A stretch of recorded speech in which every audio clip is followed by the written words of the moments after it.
In. Believing in. In. I had the, now, there's a song, it happens to be by the group Journey long ago. Oh. And it was called Don't Stop Believing.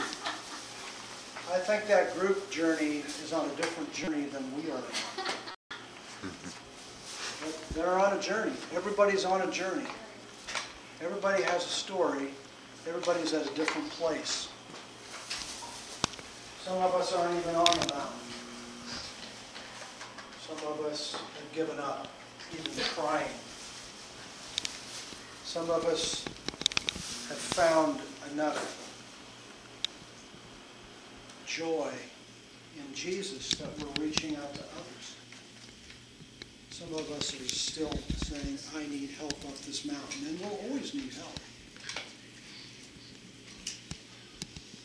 To some of us, it's very difficult to even reach beyond ourselves. Today's lesson will be about maybe a forgotten story sometimes in the Christmas season. It's a story about Zechariah. As we know, it was John the Baptist that prepared the way for Jesus. And there was a special baby that was born before Jesus was born to a couple that had given up.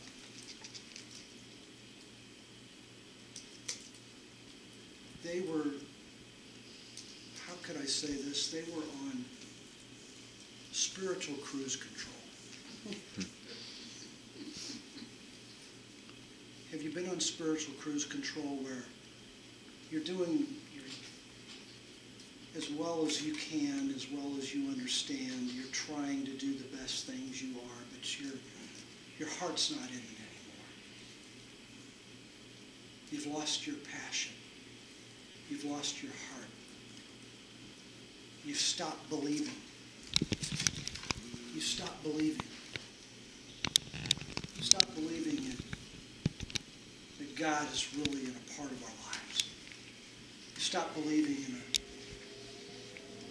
in someone that you really pray to in earnest. You stop growing. You've just put it in spiritual cruise control.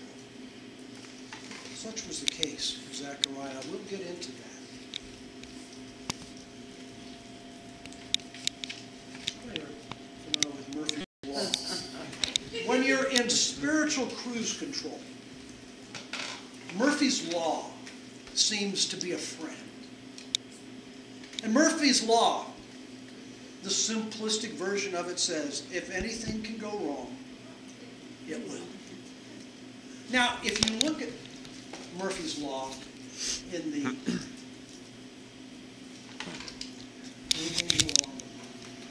If you look at Murphy's Law on the internet, they have scabs of different types of Murphy's Laws that sort of go with Murphy's Law. Like, here's one. How do you like this one? Have you been to Walmart lately? How many know that, especially at this time of the season, it's packed? And this is one of Murphy's Laws. The further away from the entrance that you have to park, the closer the space vacated by the car that pulls away as you walk up to the door. Yeah. The further away that you, so if you park midstream, something will open up midstream. But if you park way out, something will open. By the time you get to the door, something will pull up. And there'll be a nice space right in front of the door and say, why didn't I wait for that? Or how do you like this one? Benita might say this one. Or she might agree with this one. One good turn gets most of the blanket. One good turn gets most of the blanket. And you know, it's really not about, you know, a couple in bed. This is about, if I really do good to somebody, I'm going to get exposed and it's not going to be worth it and they're going to get the blanket. If I do a good turn to somebody, it's not going to turn out best. How about this one? Don't think about this one too hard. You always find something in the last place you look. We know that's true, but but you always find something in the last place you look. But there's a little attitude in that, isn't there? You always find. How's come? I always find in the last place. Well, that's the way it always is. If you drop it, look at the last place first.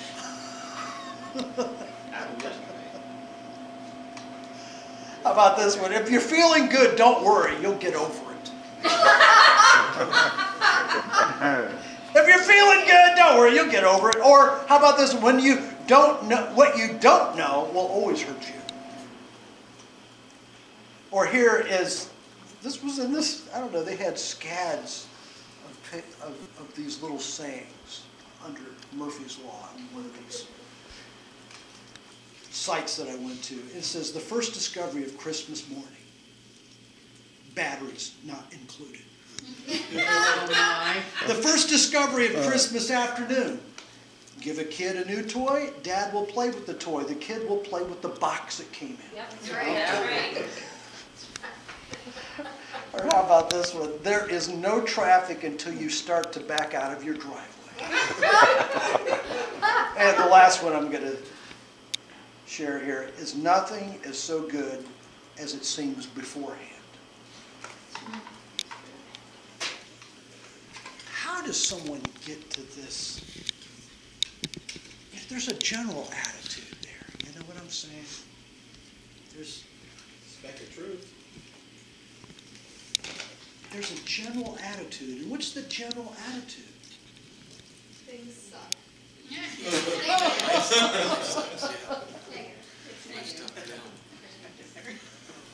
Okay, let's bring it into our understanding of what God's calling us to live as followers of Him.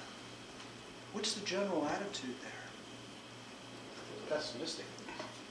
It's hard to trust God. Isn't that what it's saying? I've pulled back my trust from God. And it's hard for Him. It's hard to believe Him in the everyday stuff of life. So the question is, how does this general attitude seep into one's life? Let's talk about this. How does this general attitude seep into one's life? I'm sure we could all talk